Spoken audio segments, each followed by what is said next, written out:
Heart beating, but a great 3 points. Yeah, it was vitally important that we responded to Tuesday night's game. We didn't do ourselves justice Tuesday night. We were poor all round. We lacked energy.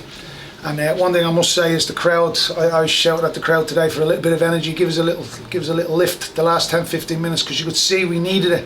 And I thought they were brilliant. They were brilliant again. They got us over the line. They cheered every clearance.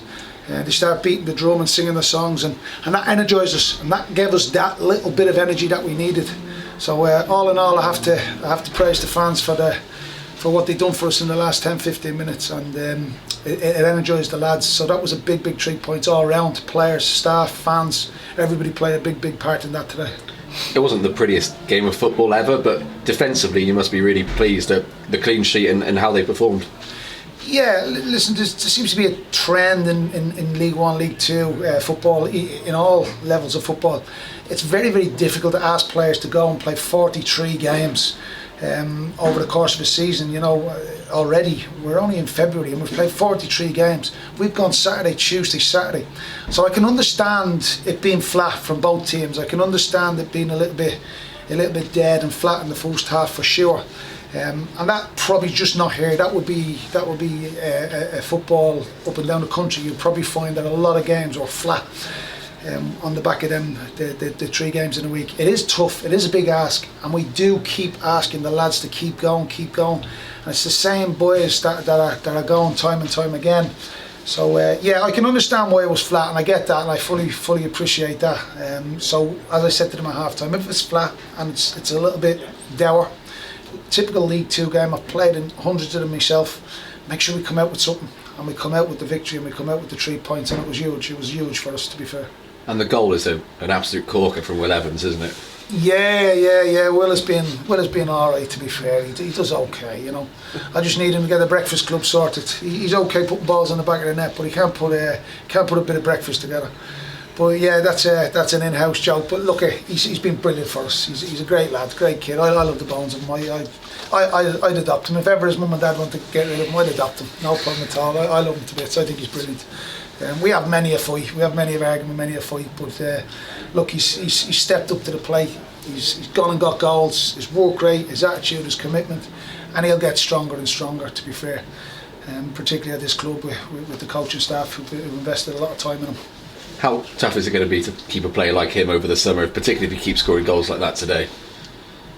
Well, listen, that's a question that totally out of the blue. You bowled me over with that one. Listen, I'll deal with that in the summer. Sorry, I don't have an answer for you, but that's a question that I'll deal with in the summer if that comes along. We were strong enough this window to say no, to turn a couple of offers down. But like I say, we'll deal with that if it happens. We're currently sitting down. We're talking to him. I've had him in a headlock. I've threatened him. I've done everything I could. So we're hopeful. We're hopeful that he puts pen to paper and he gets that clear of his mind, and now he just focuses on the run in the last 15 games to go. So we're hoping we can get him tied down and he can get focused on the last 15 games. Because if he keeps scoring and he keeps doing well, we won't be able to stop him moving on. So hey ho, that's for another day. You've talked about wanting to get to 50 points as a target and equaling last season, which I think was 57. You're at 46 now, and fans will look at the table, won't they, and see you're 3 points off the playoffs. Is it for you still looking at safety and, you know, building on this season next time round? Yeah, look, it's very difficult to quell the expectation and the excitement. Very difficult. We had similar issues going into the Eastleigh game away, whereby the expectation, the prize, everybody lost focus, lost concentration, and I had to keep the lads away from that. I can't help what people think, I can't help what people say, and I'm delighted that people and fans and that are all excited, and we're giving them something to shout about. I'm delighted with that, and I love that, but we've got to keep our feet on the ground, because in this game, you get above your station, you think you've cracked it, and honest to God, you get a size 9 up the backside, and it's not nice when that happens, and it wasn't nice here on Tuesday night when that happened to us. But all in all, look, I'm really pleased at the progress this football club has made over the last 18 months. Really pleased with the development in that change room, the mindset, the mentality, the resilience and the character that they show week in, week out. what will be will be. We will try and win next game, which is next week, and that's just their mentality and that's just our mindset. Other than that, whatever happens, happens. So look, if people get excited and get carried away, I don't want them to get too disappointed if it doesn't come off. So look, it's a tall order, it's a big ask, it's a huge challenge, and it would never, honest to God, I never would have thought we would have got the 46 points as quickly as we have at the start of the season, because we had some really tough times. We had some really dark days at the start of the season. So fair play to them, and not just the lads, but I do think the new owner as well coming in, Hugh, has given us a little bit of clarity, a bit of direction, stability. And I think the lads are feeding off that as well. I think the crowd is as well. So here's the moving forward, and let's see where the next 12, 18 months, 2 seasons brings us. Brilliant, Graham. Thank you very much. Thank you, pleasure. Is it a case of I know it's next game mentality, but it's a big block, isn't it? And see where you are after that. That's the way you've got to be.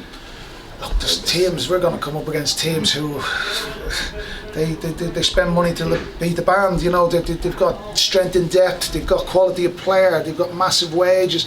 We realistically, can we compete with them?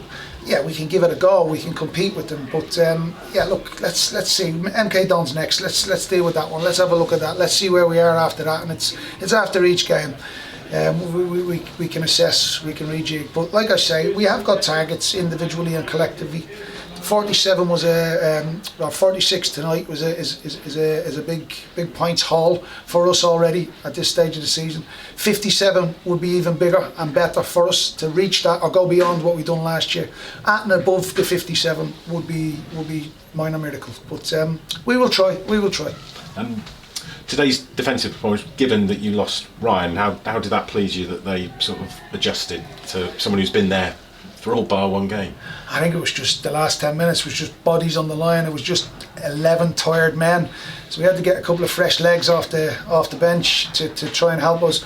It was good to see Jamo out there get a couple of minutes. Now next week it's vitally important to those lads that didn't play today. It's vitally important that we can get 90 minutes into them on Monday in a bounce game, and we can get some training sessions into them next week, so we'll have them hopefully ready, fit and a little bit stronger and further down the road of their recovery when it comes to the next match day.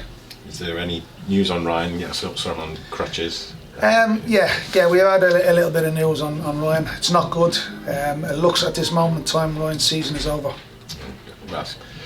Can you speak about what a blow that is? I know it's next man up, but he's been so good, hasn't he? Look, it's a massive blow. It's a massive blow, Chris, and you've been with us all season. It's one that I don't know what we've done to deserve it. I don't know what the players, the dressing room, the football club has done to deserve the injury list that we've had all season. It's disheartening and it beats you up, and it really is hard. It's hard to take when you lose someone like that as well.